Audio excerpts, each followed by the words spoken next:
하나님 말씀을 봉독하겠습니다. 잠언 22장 6절입니다. 잠언 22장 6절.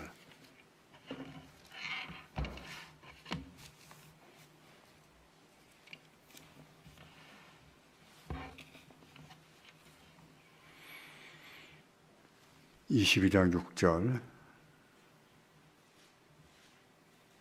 다 같이 보시겠습니다. 마땅히 행할 길을 아이에게 가르치라. 그리하면 늙어도 그것을 떠나지 아니하리라. 아멘. 한 번 더 보겠습니다. 마땅히 행할 길을 아이에게 가르치라. 그리하면 늙어도 그것을 떠나지 아니하리라. 아멘. 제가 20대 중반 청년이었을 때만 해도 한국교회가 교리를 곧잘 가르쳤습니다. 근데 제가 20대가 됐을 때에 성경 공부 붐이 일었습니다.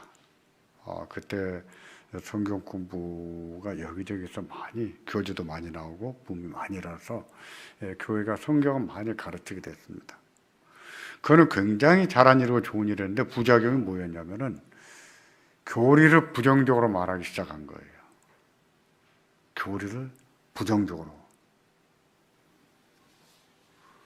그래서 이런 말도 들어봤습니다.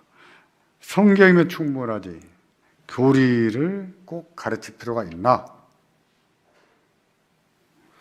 이런 말도 들어봤습니다. 교리는 성경 말씀이 아니지 않냐? 그런 걸까요? 교리를 가르칠 필요가 없을까요? 교리는 성경 말씀이 아닐까요? 그때는 왜 그분들이 그처럼 부정적으로 말했는지 이해를 못했습니다. 그러나 지금은 그분들이 왜 그렇게 말했는지 저는 몇 가지로 진단합니다. 첫 번째는 교리 교육을 제대로 이해를 못하는구나 하는 점이고, 두 번째는 이분들이 신학교육을 제대로 못 받았구나 하는 거예요. 목사지만 신학교를 마쳤지만 신학교육을 제대로 못 받았던지, 교리가 왜 중요한지 제대로 이해를 못하는구나 라고 생각한 것이죠. 우리는 매주 예배를 드립니다. 예배 때마다 사도신경으로 신앙 고백합니다. 사도신경으로 신앙 고백하는 것에 대한 거부감이 있습니까? 없지요. 어떤 교회 갔을 때 사도신경으로 신앙 고백 안 하면 이상합니까? 안 합니까? 이상하다는 말을 들어봤어요. 혹시 이단 아닌가? 이렇게 의문을 품는 얘기도 들어봤습니다. 그만큼 사도신경은 우리한테 익숙하지요. 그런데 사도신경도 교리라는 걸 아십니까? 사도신경이 교리예요. 신경이라고 말하는 것은요, 종교개혁 이전에 만들어진 신앙고백을 신경이라 부르고 종교개혁 이후에 만드는 것을 신앙고백 또는 요리문답이라고 합니다. 요리문답은 문답 형식이라고 해서 요리문답 이렇게 말할 뿐이죠. 사도신경, 니케아 신경 같은 신경들은 신앙고백입니다. 그런데 종교개혁 이전에 만들어졌어요. 사도신경의 내용을 보세요. 전능하사 천지를 만드신 하나님 아버지를 내가 믿사오며, 성부 하나님부터 얘기하잖아요. 그 다음에 성자 하나님 누구신가를 말하고 성령을 믿사오며, 거룩한 공예와 성도 서로 교통하는 것과 교회가 무엇인지 가르치잖아요. 또 영원히 사는 것, 종말에 대해서도 가르치잖아요. 이처럼 사도신경은요, 신앙 고백이고 그것은 교리예요. 성경에 있는 교리를 함축적으로 가장 간략한 형태로 만들어서 예배 때 사용하는 교리입니다. 역사적인 교회는 이 교리를 신앙 고백이라는 이름으로 예배 때마다 고백했는데 그게 사도신경입니다. 교리가 필요하지 않다면 역사적인 교회가 예배 때 사도신경으로 신앙 고백을 했을까요? 그것은 성경 말씀이 아니었다면, 그것이 성경 말씀이 아니었다면 예배 중에 우리가 신앙 고백을 하겠느냐고요. 하겠습니까? 보세요. 사도신경은 성경 안에 안 나오잖아요. 안 나오잖아요. 그래서 사도신경은 하나님 말씀이 아닐까요? 그렇게 생각하는 것은 교리에 대한 무지죠. 신학교육에 대한 무식이고.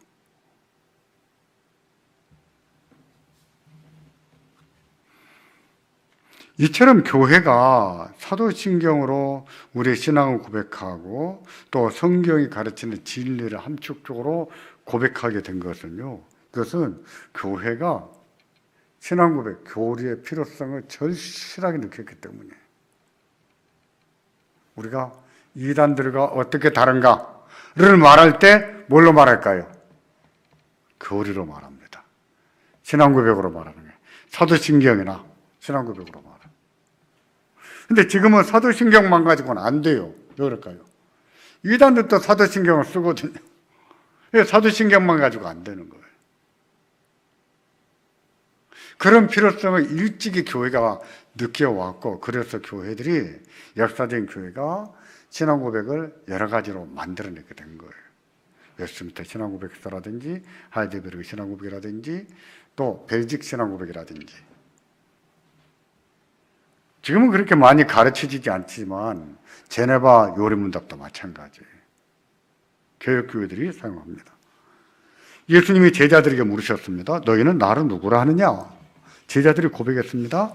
뭐라고 했죠? 주는 그리스도시요 살아계신 하나님의 아들이십니다. 바요나 시몬아, 내가 복이 뜨다 이를 알게 하니는 혈육이 아니요 하늘에 계신 내 아버지시니라 라고 말씀을 하셨어요. 예수님께서 제자들을 데리고 다니시면서 예수님이 누군지 3년을 가르쳤습니다. 근데 마태복음 16장 이것을 가르칠 무렵에는요, 거의 예수님 사역의 종반부로 다가왔을 때였어요. 많이 한 1년, 2년 가르친 다음에 물으신 겁니다. 그때 물으셨는데 제자들이 주는 그리스도시요 살아계신 하나님의 아들이십니다 라고 고백했어요. 이 내용이 성경에 명시되어 있습니다. 명시되어 있는 이것이 뭐예요? 교리지요. 신앙 고백의 형태로 교리가 성경 안에 기록이 되어 있는 것이죠. 묻고 답했잖아요. 이런 건 형식이 교리 문답이지요. 예수님도 문답 형식으로 교리를 가르쳤어요. 이처럼 성경 말씀은 교리 체계를 갖고 있습니다. 성경 자체가 교리 체계가 있어요. 그걸 무시해버리면은요, 하나님 말씀이 귀에 걸면 귀걸이, 코에 걸면 코걸이, 그렇게 돼요. 저희가 청년 때만 해도요, 영해라고 하는 성경 해석이 지배했어요. 옛날 목사님들 보면은 전부 다 설교가 영해. 그때 우리끼리 고민을 많이 했습니다. 왜 목사님들마다 성경 말씀을 자기 생각을 덧붙여서 어떤 말씀은 귀걸이, 어떤 말씀은 코걸이, 자기 멋대로 다 거는가? 저희들끼리 이런 것이 고민이었어요. 왜 그랬을까요? 역사적으로 교회가 영해라고 하는 해석도 해왔거든요.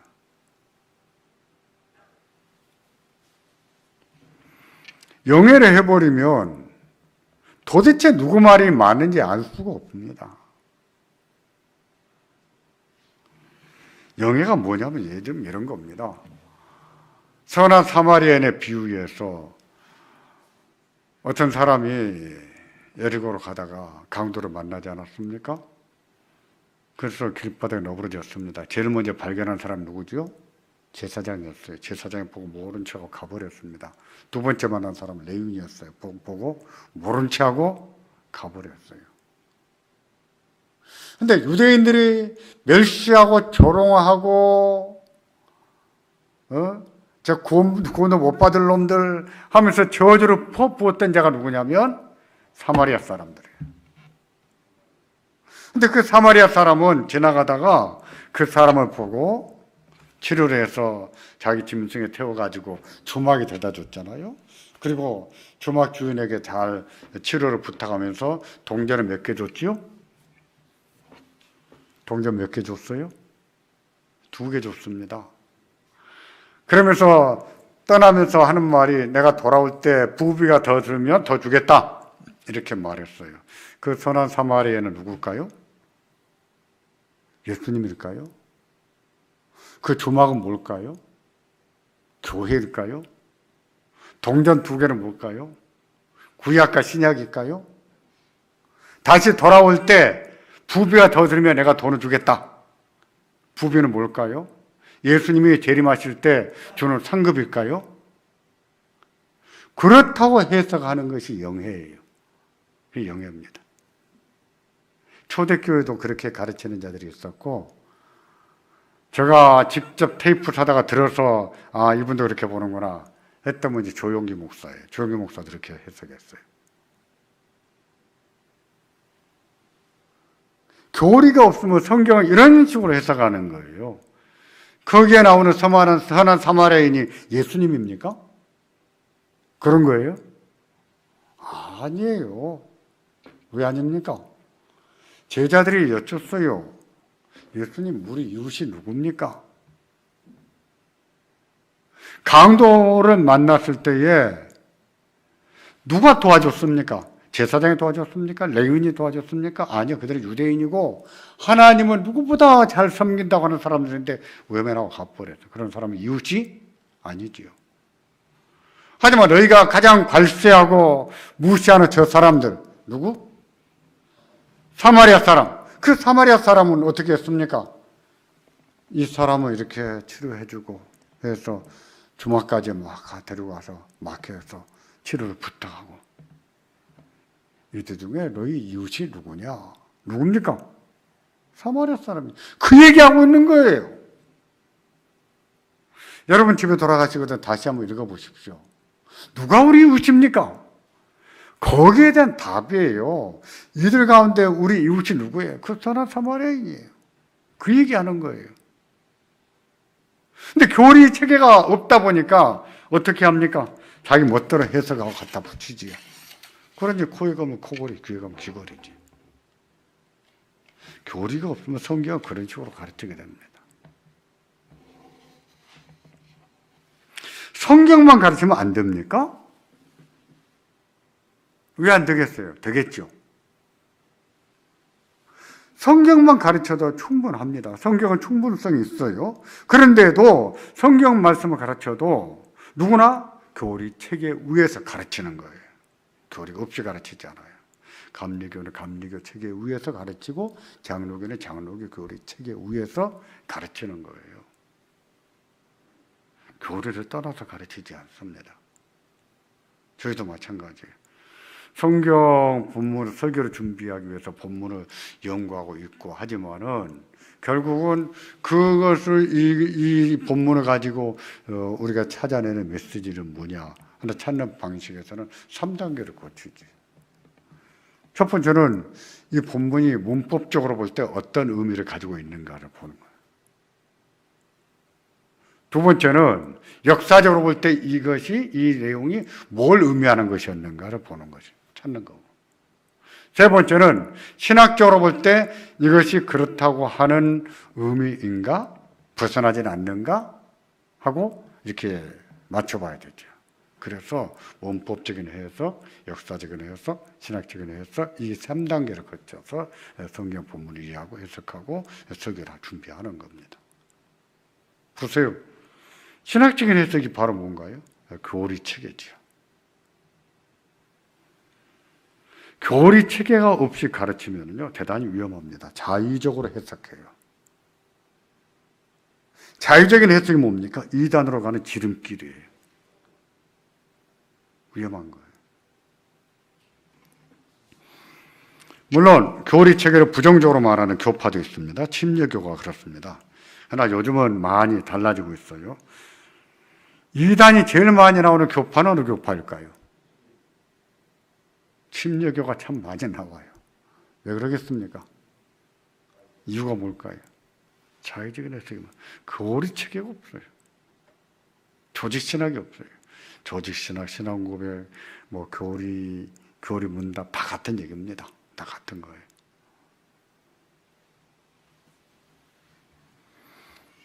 우리 교회에 지난해에 한번 와서 설교를 하셨던 도지호 목사님, 제가 하나님의 섭리를 이해할 때 이 책 한번 보시면 좋겠다고 소개했었죠. 요셉의 섭리살이라고 하는 책 한번 보십시오. 사서 예수비전 교회에서 목회하는데 도지호 목사가 본래 서울 치유대 나와서 의사 생활했습니다. 그러다가 본래 자기가 목사로 헌신한 게 있었기 때문에 미국 웨스트민스터로 신학 공부를 하러 갔어요. 이제 영어를 공부하다가 목사가 되려면 미국에서 공부하면 안 되겠다 해서 1학년 마치고 2학년 때 저희 학교로 편입을 해서 우리가 동기가 된 거예요. 근데 이 도지호 목사가 자기네 교회에서 많은 비용을 대가면서 하는 게 하나 있습니다. 그게 뭐냐면 교리 교육을 해요. 목사님들 모아놓고 매년 여름에 2박 3일, 3박 4일 이 정도 해서 교리 컨퍼런스를 합니다. 다 목사님들 오는데 주로 어느 교파에서 오냐면 침례교파에서 와요. 이유가 뭐겠습니까? 달리 이유가 없지요. 가보면 우리는 전혀 뭐 새로운 게 아니에요. 우리 다 듣고 배운 거예요. 늘 하는 얘기예요. 저 같은 경우는 웨스트민스터 신앙고백서를 부목사 때에 9번 가르쳤고 우리 교회 와서는 4번 정도 가르친 것 같아요. 전혀 뭐 새로운 거라는 게 없어요. 근데 입덕 벌리고 배웁니다. 이제까지 들어보지도 못했고 또 접해보지도 못했던 거예요.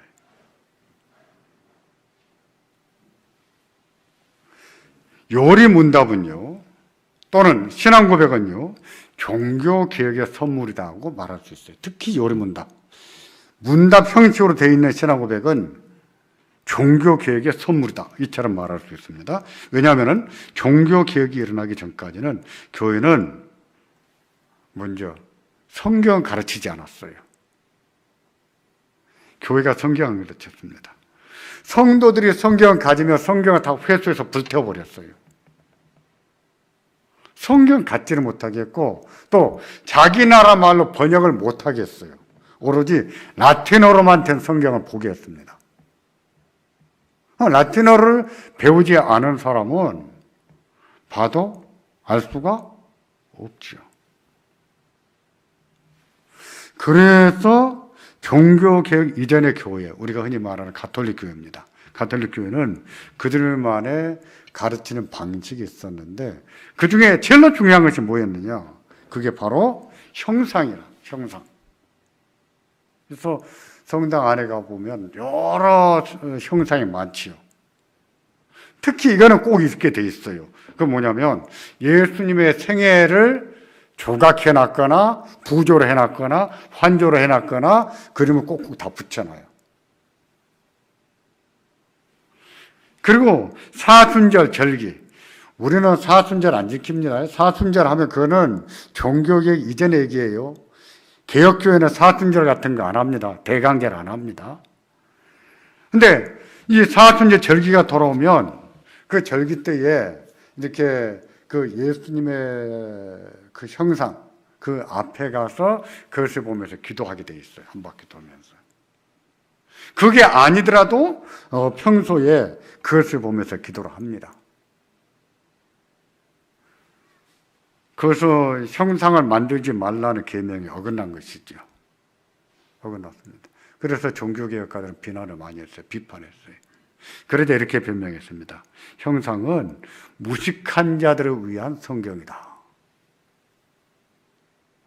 그런 형상은 뭐냐? 글 모르는, 글을 못 배운 무식한 자들을 위한 성경이다. 내용은 몰라도 부조 그림을 보면서 기도하면 된다. 이처럼 가르쳤어요.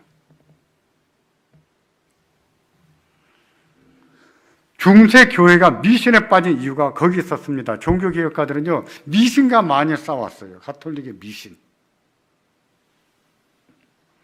성경에 대한 지식이 없이 종교적 형식만 붙던데 교회 타락한 원인이 있죠. 그들에게는 성경이 중요하지 않아요.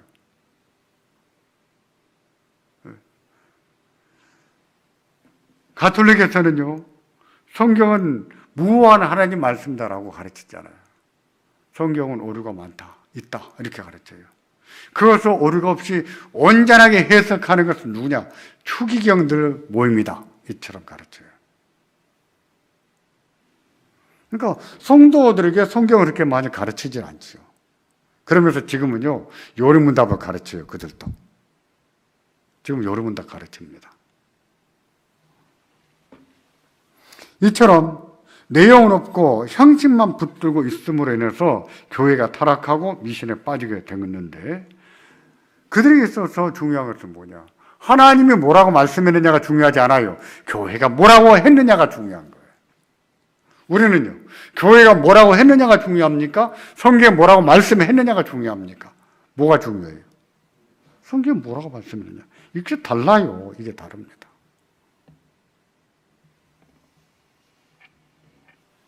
종교개혁가들은요, 왜 교회가 미신에 빠졌는가? 왜 교회가 하나님을 떠났는가? 왜 교회가 타락했는가? 그 원인을 성경 말씀을 가르치지 않았기 때문이다 라고 진단했어요. 종교개혁가들은 성경을 번역해서 보급하고 읽게 하고 배우게 하고 가르치지 않았습니까? 그러면서 이게 원체 성경이 비슷하니까 일반인들이 가질 수가 없었어요. 그때는. 또 아마 잘은 모르겠는데 제 생각에는 문명률, 글을 읽고 해독할 수 있는 그런 문명률은 대한민국이 세계에서 아마 1등, 2등 아닐까 싶어요. 근데 말은 해도 자기 나라 글을 못 쓰는, 글을 모르는 나라가 많이 있더라고요. 그런 나라가 의외로 많아요. 우리가 워낙 문명률이 높다 보니까 문명에 대해서 이해를 잘 못하지요. 근데 지금도 문맹률이 높은 그런 나라들이 많아요. 근데 그런 사람들에게 이걸 어떻게 읽히고 어떻게 가르칠 것이냐. 그러니 도로 우리도 형상 만들어서 보여주면서 기도해야 되지 않겠느냐. 이처럼 말한 것이죠. 거기에 대해서 종교개혁가들이 대안을 내놨어요.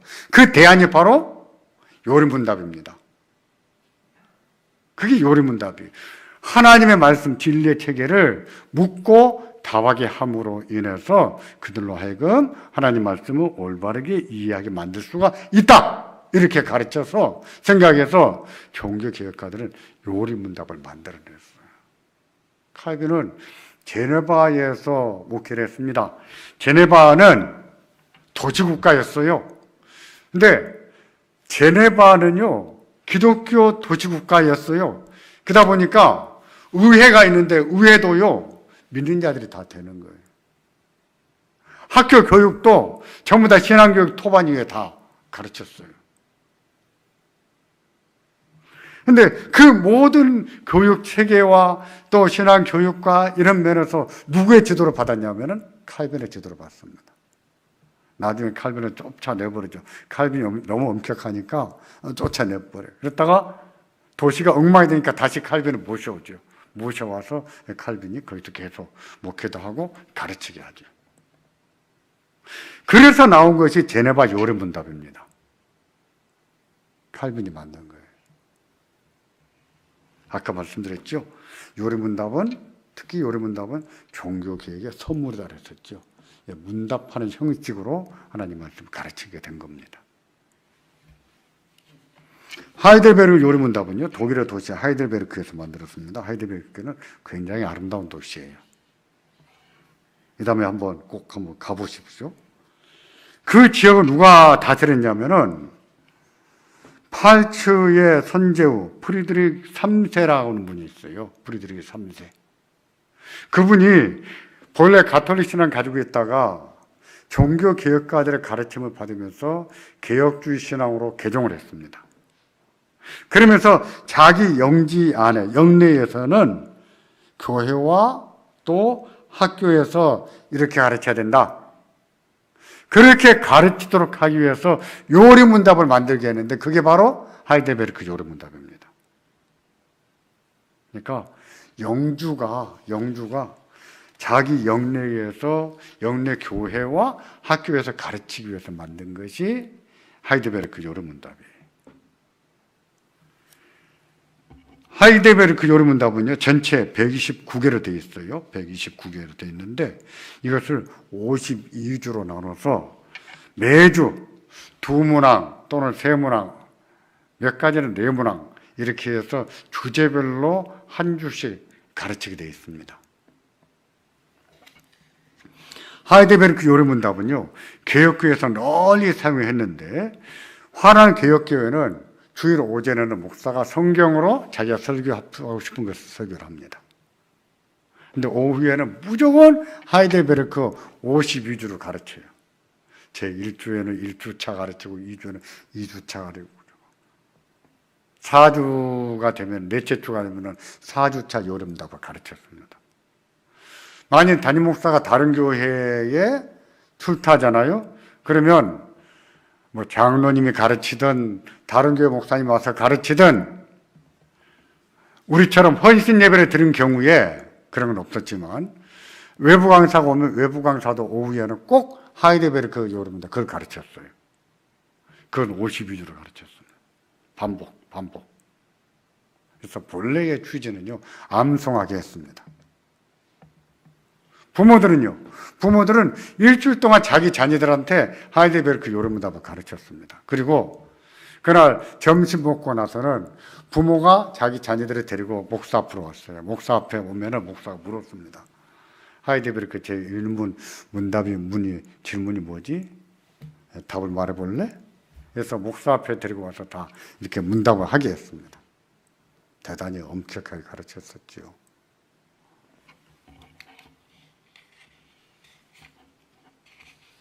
우리는 그렇게 하지 않습니다. 우리는 지금까지는 자녀의 신앙교육의 주체가 거의 회의다시피 했어요. 그냥 거의 다 맡겨버렸어요. 가정에서 신앙교육하는 경우가 많지가 않았죠. 물론 저는 개인적으로는 이렇게 생각해요. 가정에서 성경 가르치는 것보다 더 중요한 것이 있는데 그것은 부모가 경건한 모습을 보여주는 것이에요. 자녀들은 부모가 앉혀놓고 성경 가르치는 것에 대한 영향을 많이 받기보다는 부모의 삶의 영향을 더 많이 받습니다. 부모가 앉혀놓고 성경과 요리문답을 가르치지 않았더라도 부모가 기도 생활하고 아이들을 위해서 기도해주고 같이 기도해주고 이렇게 하면서 경건한 모습이 보여지면 그런 아이들은 되게 다 믿음 생활을 합니다. 하나님 안 떠나요. 부모를 통해서 하나님을 인식하게 되죠. 그래서 성경이나 요리문답을 직접 가르치는 것보다 첫 번째, 부모가 삶으로 자녀들에게 덕을 세우는 게 더 중요하다라고 생각하는 거예요. 거기에 요리문답을 가르친다면 금상첨화지요. 그보다 좋을 수가 없죠. 그동안에는 이처럼 교회가 자녀 교육의 주체나 되는 것처럼 했는데 자녀 교육의 주체는 누굽니까? 부모예요. 부모가 가르쳐야 됩니다. 제가 잠언 설교하면서도 그런 얘기했습니다. 잠언의 훈계에는 부모가 자녀들에게 가르치는 형식으로 되어 있다고 했잖아요. 이런 것을 봐도 교육의 주체는 누구예요? 부모다 하는 것을 알 수가 있죠. 근데 하이델베르크 요리문답을 가르쳐야 됩니다. 제가 말은 했어도 부모들이 가르칠 수 있는가? 영향이 되는가? 잘 못 가르칠 것 같아요. 그래서 고민이 많았습니다. 게다가 신종 코로나 바이러스 때문에 주일학교 교육이 중단되자 고민이 더 깊어졌어요. 야, 이거 어떻게 해야 되나? 어떻게 부모들이 가르치겠나? 고민이 많았습니다. 그러다가 하이델베르크 요리문답 숭신교회 버전을 만들자라고 생각을 하게 된 겁니다. 그래서 제가 문자로 보내드리는 이것은 숭신교회 버전이에요. 내용은 다 같습니다. 근데 문답하는 내용에 있어서만 제가 많이 손을 댔습니다. 대화가 될 수 있도록. 잠언의 훈계를 제가 말씀드렸는데 잠언 22장 6절을 보시겠습니까? 이것은 금언이에요. 솔로몬의 금언. 우리가 방금 읽은 본문인데 마땅히 행할 길을 아이에게 가르치라. 그리하면 늙어도 그것을 떠나지 아니하리라. 금언이에요. 금언은 부모가 자녀를 가르치는 형식으로 말씀하지를 않아요. 그럼에도 아이에게 가르치라고 했을 때는 누구한테 한 말일까요? 부모에게. 우리가 구약을 볼 때 구약에 나타나는 직분이 뭐가 있습니까? 제사장이 있고 선지자가 있고 왕이 있고 제사장직, 선지자직, 왕직, 이것을 삼중직이라고 합니다. 삼중직. 예수님에게는 삼중직이 있죠. 근데 이들 직분 말고도 근대에 들어와 가지고 근세에 와서 성경에 또 하나의 직분이 있었구나 하는 것을 찾아냈습니다. 그게 뭐냐면 지혜 선생들이에요. 제사장과 선지장과 왕이 있는 건 알았지 지혜 선생이 있는 걸 우리가 미처 생각 못했잖아요. 지혜 학교가 있었는가? 그래서 명확하지 않다 그래요. 아직은 모른다 그래요. 근데 분명히 지혜 선생이 있었어요. 지혜를 연구하고 지혜를 가르치는 선생들이 있었습니다. 그럼에도 불구하고 그들에게 자녀들을 모아놓고 가르치게 하지 않았어요. 누구한테 가르치게 했다고요? 부모한테 가르치게 한 거예요. 그러면 자기 자녀들에게 성경을 누가 가르쳐야 되겠습니까? 요리문답을 누가 가르쳐야 되겠습니까? 부모가 해야 돼요. 부모가. 하지만 우리 현실을 보십시오. 우리 현실을 보면 참 안타깝습니다. 참 애지중지 키운 자식들이 다 하나님은 하나도 떠난 것을 보면 정말 안타깝게 그지없어요. 어떻게 그리스도인 가정에서 자라서 하나님을 떠나고 하나님을 대적하는 일이 있는가? 참 안타깝죠. 신은 죽었다. 니체도 아버지가 목사였더라고요. 기가 막힌 일이에요. 많더라고요. 고호 아버지도 목사였던가요? 그도 전도사였었고. 그런 말이 있습니다. 목사 자식은 도 아니면 뭐다. 잘 되든지 못 되든지. 안타까운 일이죠. 근데 우리 그리스도인의 가정도 마찬가지예요. 자녀가 하나님을 떠나간다면 누구한테 책임이 있겠습니까? 뭐 다 큰 자식들한테 있겠지만 또 하나님이 누구한테 책임을 묻겠어요? 부모한테 묻겠지요. 부모한테 책임이 있습니다. 자녀 교육의 주체는 부모라는 것을 우리가 기억해야 됩니다. 이제 자녀가 다 커버린 분들은요, 기회가 날아갔어요. 없습니다. 기도만 죽으라고 해야 돼요. 제가 보기 그래요. 자녀가 중고등부 다니고 있다면 반쯤 떠나갔다. 반쯤은 기회가 날아갔다. 생각은 맞아요. 자녀가 아직은 초등학생이다. 아직은 기회가 있습니다. 아직은 기회. 중고등학교만 돼도요, 안 듣지요. 신앙은 자유인데 왜 아빠가 나한테 신앙을 강요해요? 이렇게 말하지요. 그런다고 이 자식아, 내가 주는 밥 먹고 살지 네가 벌어먹고 사냐, 그런 말 하면 나가, 이런 말 하면 안 됩니다. 진짜 나가버리면 누구 손해입니까? 부모만 괴로워요. 절대 자식 키우면서 집 나가는 소리 하면 안 돼요. 부모만 괴로워요. 자녀는 며칠만 괴롭죠. 이번에 하이데베르크 요리문답 숭실교회 버전을 만들어서 보내드리기 시작했습니다. 지난주에 1주차로 보내드렸고 내일 2주차 나가는데 아침에 보내니까 점심때 보내면 더 좋겠습니다는 건의가 있어서 점심때 12시 반을 나가도록 예약을 해놨습니다. 이제 제가 이미지 파일을 이렇게 보내고 있습니다만은 폴더폰 보신 분들은 못 보겠다 그래요. 진짜 그 아이 글이 깨알 같더라고요. 예, 스마트폰을 대부분 보시니까 이미지 파일로 보내도록 하겠습니다. 제가 보내드리는 숭실교회 버전은요, 대화에 초점을 맞췄습니다. 대화. 그 점을 꼭 기억하셔야 돼요. 제가 제 첫 번째 주 1주차 보내드리기 전에 교육 지침을 보내드렸죠. 10개짜리 항목으로 되어 있는. 거기 4번에 보면 자녀들의 삶과 고민을 고려했습니다 라고 했어요. 질문을 만들면서 모든 문제를 다룰 수는 없지만은 요리문답의 질문과 어느 정도 성격에 맞는 그런 것들로 해서 자녀들의 삶이나 자녀들의 고민을 고려해서 문학을 만들었어요. 예를 들면 제2문에 보면 원문은 이렇게 질문합니다. 하나님께서 주신 위로를 행복하게 누리며 살다가 이 세상을 떠날 때 복된 죽음을 맞이하기 위해서는 반드시 알아야 할 것이 무엇일까요? 행복하게 살다가 행복하게 죽으려면 무엇을 알아야 될까요? 그 질문이에요. 이렇게 질문하면 아이들이 벙 뜨겠죠. 어떻게 질문하겠습니까? 그래서 제가 이것을 조금 바꿔봤습니다.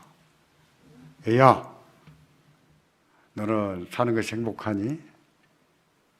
엄마랑 아빠랑 이렇게 사는 게 행복하다고 생각하니? 그렇게 묻는 겁니다. 또 살면서 너는 혹시 죽음을 생각해 본 적이 있니?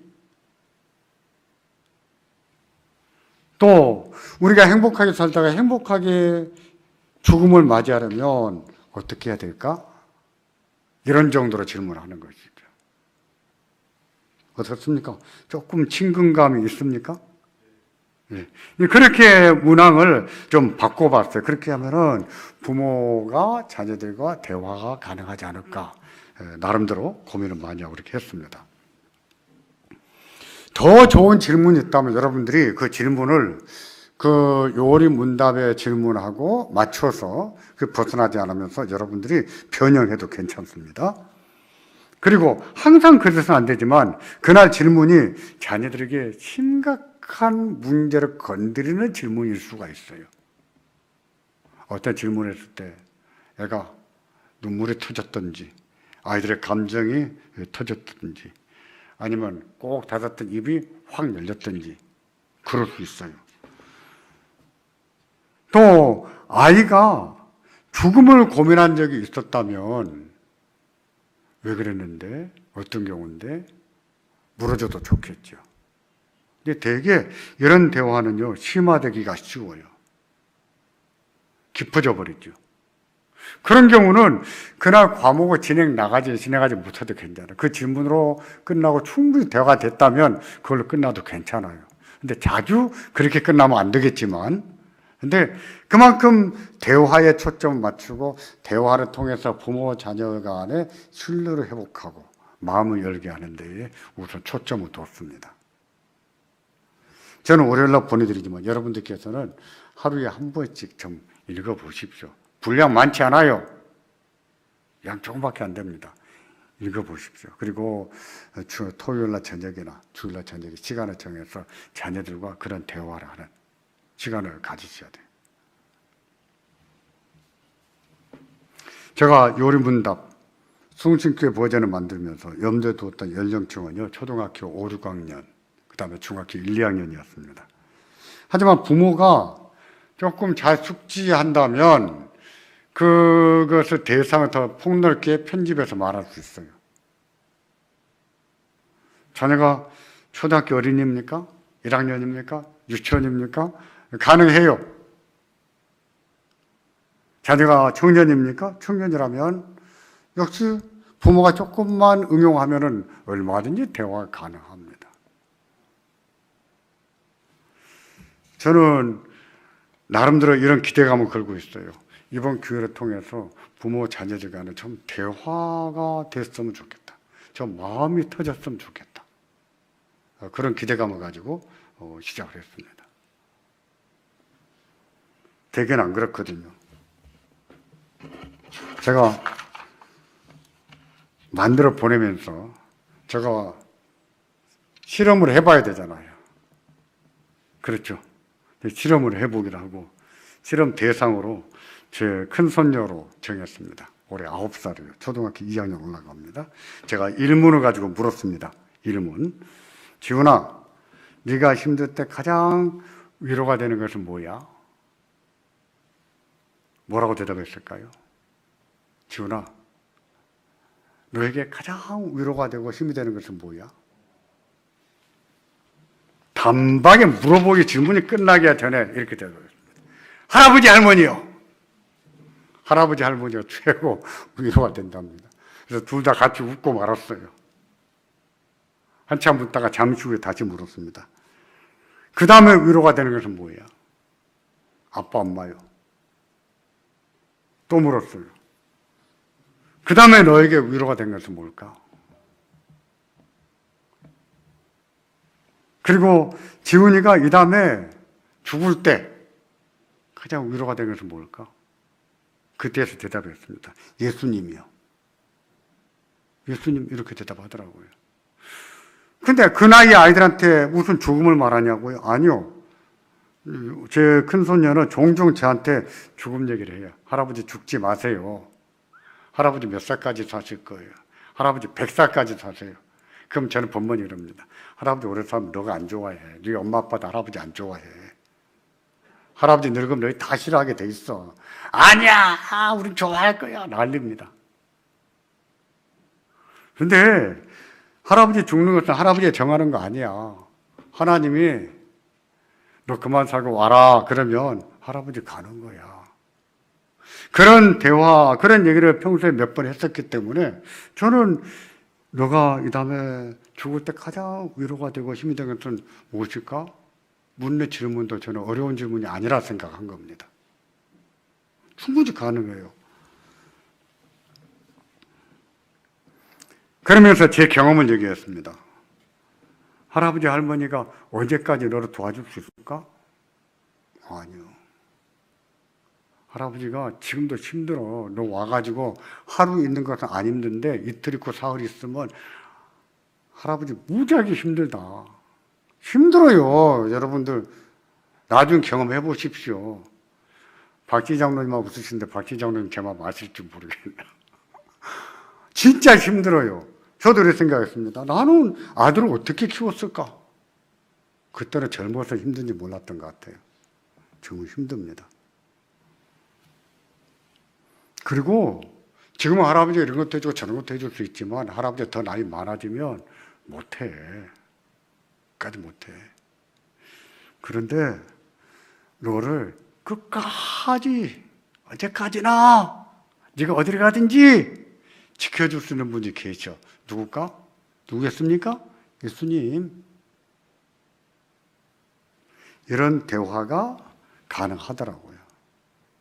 가능합니다. 이번 교회를 통해서 좀 자녀들과, 이미 성장한 자녀들과 이런 얘기 하기가 쉽지는 않을 것이라 생각해요. 하나, 기회를 만드십시오. 그리고 자리를 만들어서 넌 잘 살고 있냐? 사는 게 행복하냐? 한번 물어보십시오. 네 아내하고 네 새끼들하고 사는 것이 행복하냐? 힘은 안 드냐? 좀 물어보십시오. 얼마든지 가능합니다. 그래서 이번 기회를 통해서 좀 대화가 됐으면 좋겠어요. 이처럼 순신교회 버전은요, 대화에 초점 맞췄습니다. 그리고 제가 보내드리는 문답 보면 제 1단계, 2단계, 3단계로 나가요. 1단계는 자녀와의 대화를 다루고 2단계는 우리 요리 문답을 질문과 답을 보내줘요. 그리고 3단계에서는 성경 본문 제가 3개만 뽑았어요. 막 20개, 30개씩 됩니다. 다 간추려서 딱 3개 내지 2개만 뽑아가지고 2개 내지 3개를 보냅니다. 하이델베르크 요리문답 순신교회 버전은요, 이것을 성공하려면, 자녀와의 대화 성공이 되려면은 먼저는요, 정한 시간이 있어야 됩니다. 시간을 정해야 돼요. 예컨대 토요일날 저녁이나 주일 저녁이 좋습니다. 자녀들과 정기적으로 대화할 수 있는 시간, 또 가르칠 수 있는 시간. 애들이 그걸 하겠습니까? 할까요? 민영이나 하지 누가 하겠니? 안 하려고 하겠죠. 그런 때 필요한 것은 반대급부예요. 좋다. 대신 엄마가 아빠가 이거 하나는 해주겠다 하면서 뭘 던지세요. 좀 베푸세요. 베푸시고 대신 토요일날 저녁은 무조건 아빠한테 30분 주는 거다. 1시간 주는 거다. 정해서 그 시간을 놓치질 않아야 돼요. 그리고 무슨 약속이 있어도 그걸 지키기 위해서 다른 건 다 취소해버려야 돼요. 그게 중요한 거예요. 그거 지키기 위해서 다른 약속을 안 하는 겁니다. 하더라도 생기더라도 다 그 시간만큼 피해서 해야 됩니다. 그 시간은 꼭 지켜놔야 됩니다. 그거 한 번씩 깨뜨리기 시작하면은요, 얼마 못 가고 끝납니다. 대화가 부족한 부모라면, 자녀와의 대화가 부족한 부모라면, 부모는요, 여기에 목숨을 걸어야 됩니다. 목숨을. 자녀가 어리다면 제일 좋은 것은 뭐냐면, 어려서부터 대화하고 자녀들과 노는 게 제일로 중요해요. 놀아줘봤자 초등학교 6학년 때까지예요. 6학년 지나면은요, 자녀들이 부모가 안 놉니다. 아버지가 치사하게 보여요. 유치하고 짜잔하게 보여요. 부모같이 찌질한 존재가 없어요. 애들은 그래요. 초등학교 때까지만 해도 엄마 아빠가 슈퍼맨이에요. 원더우먼 같아. 근데 중학교 가서 보니까 아빠가 시시하게 짝이 없는 거야. 근데 초등학교 6학년 때까지 같이 놀고 또 대화가 되고 신뢰가 쌓인 부모라면 사춘기가 딱 지나가고 나면 우리 엄마 같은 분이 없구나, 우리 아빠 같은 분이 없구나 하고 제자리에 돌아옵니다. 평소에 대화가 중요해요.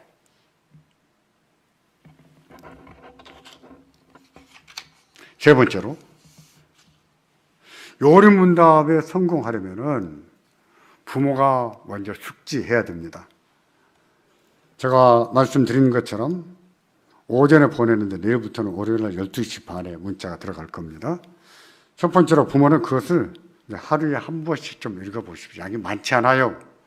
한 페이지, 두 페이지, 세 페이지 정도면은, 네 페이지, 다섯 페이지 정도면은 거의 끝나요. 한 페이지는 그 그림이고, 네 페이지 내지 다섯 페이지. 화면 네 개 내지 다섯 개예요. 많지 않습니다. 한번 보시고 하루에 한 번씩 보시면서 자꾸 숙지하고, 이때 중요한 것은 뭐냐면 자녀 입장에서 생각하는 거예요. 자녀 입장에서. 두 번째로 기도해야 됩니다. 하나님이 도와주시길. 성령 하나님이 하시는 일이 그거거든요. 생각나게 하시고 가르쳐 주시고 깨닫게 하시고 믿게 하시는 것이 성령의 사역이거든요. 그러니까 기도해야 돼요.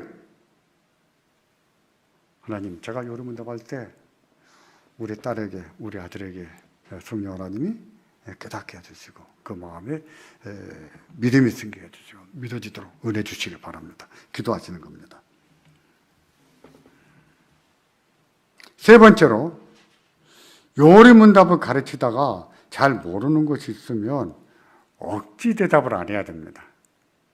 억지 대답하지 말고, 야, 이건 아빠가 잘 모르겠는데 알아보고 다음 시간 알려줄게, 이렇게 말해도 돼요. 근데 그게 너무 반복되면 나중에 신뢰가 깨집니다. 그러니까 사전에 숙지를 많이 해야 돼요. 잘 모르겠으면 저한테 전화하십시오. 문자를 보내든지. 그러면 제가 가르쳐 드리겠습니다. 사전에 준비를 잘 해야 여러분들께서 질문에도 답할 수가 있어요. 그래 신뢰가 쌓입니다. 네 번째로, 절대로 논쟁이 되지 않도록 조심해야 돼요. 그러니까 자녀들이 이해를 못해서 부모가 가르치는 것에 대해서 거부를 할지라도 그냥 놔두세요. 너는 그렇게 생각하는구나 하고 넘어가세요. 그게 아니야. 이겨먹지 마시고. 제발 좀 자녀들 적당히 이겨먹어야 돼요. 자녀 너무 이겨먹으면요, 자존감도 낮아지고요. 그리고 신뢰가 깨집니다. 우리 아빠는 안 통해. 아무것도 안 통해. 이렇게 돼가요. 모르는 것을 넘어가세요. 괜찮아요. 부모도 모를 수 있어요. 이것을 보완하는 방식 중에 하나가 뭐냐면은, 제가 추천한 도서 있죠? 정효석 목사님의 하이델베르크 요리문답, 삶을 읽다. 책이 많이 번역되어 있습니다. 문답만 딱 나와 있는 책도 있어요. 성의학 출판사 나온 거 있는데 있고, 또 합전에 김병훈 교수가 쓴 것도 있어요. 그거는 부모가 혼자 읽기에 쭉 읽을 수 있게 좋아요. 근데 정효석 목사님 책은 공부하기 좋은 책이고. 다섯 번째로, 한 달에 한 번 정도는 교회에서 오후 예배 끝나고 자녀들을 위한 요리문답 교육, 이 모임을 가질 겁니다. 찬양 예배 끝나고 그때에 질문 답도 할 것이고, 또 어떻게 하면 더 잘할 수 있는지, 앞으로 내용 어떻게 진행될 것인지 이런 것도 제가 강의를 하도록 하겠습니다. 한 3, 40분 정도 예상합니다. 이처럼 요리문답에 성공하려면 부모가 요리문답을 잘 준비를 해야 됩니다. 네 번째로, 너무 성급하게 무슨 성과가 나타나기를 기대하면 안 됩니다. 별로 성과가 없다 그래서 열받아서 그만두든지 그러면 안 됩니다. 어떤 일이든지 성과는 쉽게 안 나타나는 거예요. 끝장을 보는 사람이 뭘 보는 것이지 중간에 포기한 사람은 아무것도 못 얻는 거예요. 끝장을 보셔야 됩니다. 만일에 말입니다. 만일에 한번 빼먹었다면, 그렇다면은 그냥 지나가세요. 내년에 또 가르치면 되니까. 그 과를 넘어가시면 돼요.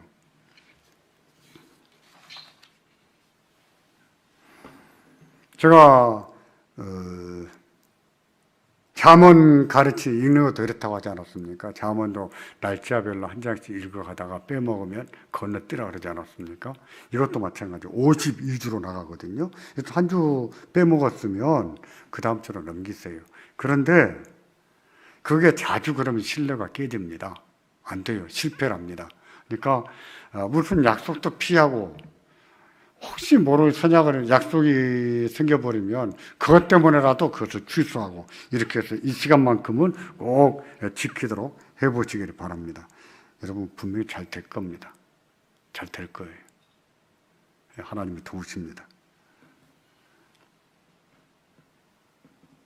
앞에서 말씀드린 것처럼요, 요리문답은 이번 나눠드린 것은 숭실교회 버전, 이것은 대화에 초점 맞췄습니다. 그래서 부모는 되도록이면 듣는 입장이 많이 돼야 됩니다.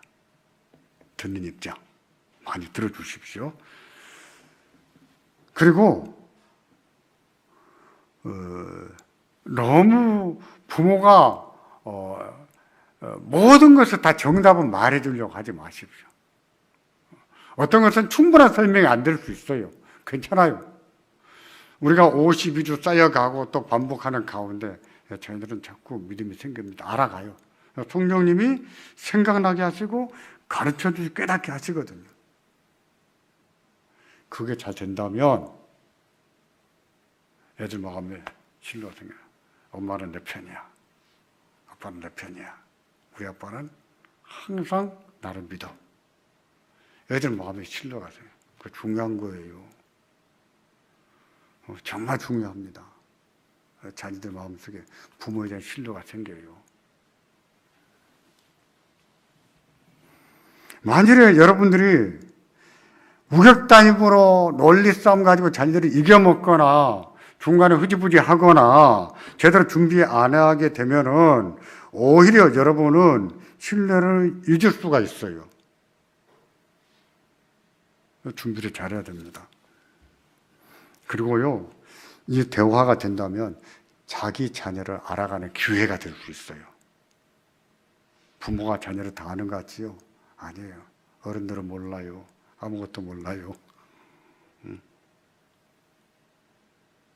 애들은 다 말하지 않아요. 엄마한테 하는 말이 따로 있고 할머니한테 하는 말이 따로 있고 다 다릅니다. 근데 그게 신뢰가 통하게 되면, 그게 쌓이게 되면 다 얘기해요. 고민을 다 얘기합니다. 저도 그렇습니다. 제 아들은 결혼 전에는 우리는 한 달에 2-3번은 밤을 새고 대화를 했어요. 한참 대화하다 보면 새벽에 3시, 4시. 야, 1시간 자고 새벽 기도 갈란다. 그만하고 자자. 이런 적이 한 달에 2-3번 됐습니다. 그러니까 평소에 대화가 되다 보니까 서로에 대한 믿음이 있죠. 대화가 돼야 믿음이 생겨요. 부부도 마찬가지예요. 그래서 부부도요, 제가 예비가정 교육하잖아요. 그래서 좀 시시콜콜한 얘기를 많이 하라 합니다. 남자들은 못해요. 왜? 남자들은 과정이 중요하지 않고 결론이 중요하거든요. 그래서 어떻다는 거야. 그 말 듣기로 그래. 여자는요, 그거 하나도 안 중요해요. 여자는 과정이 중요해요. 이거 이랬고 저랬고 이랬고 이게 중요해요. 그러니까 남자 여자가 대화가 힘들지요. 그런데 아내의 그런 말을 들어줄 수 있고 거기다가 리액션까지 해줄 수 있다? 그러면 내 편이지요. 남의 편이 아니라 내 편이 되는 거예요. 그게 중요해요. 애들도 마찬가지입니다. 이번에 이것을 도전한다는 것은 기회를 잡은 겁니다. 성공한다면 여러분 자녀들을 서로에 대한 신뢰가 쌓을 수 있고, 특히 제가 보장합니다. 이게 성공한 아버지들은 늙어도 외롭지 않을 거예요. 늙어도 외롭지 않습니다. 자녀들이 아빠와 대화를 합니다. 엄마들은 외롭지 않아요. 엄마들은 아들도 엄마와는 얘기해요. 근데 아빠하고는 얘기 안 하잖아요. 되게 아빠는 그래요. 근데 바꾸십시오. 이번 기회 대화가 되면 늙어도 자녀들이 아빠와 대화합니다.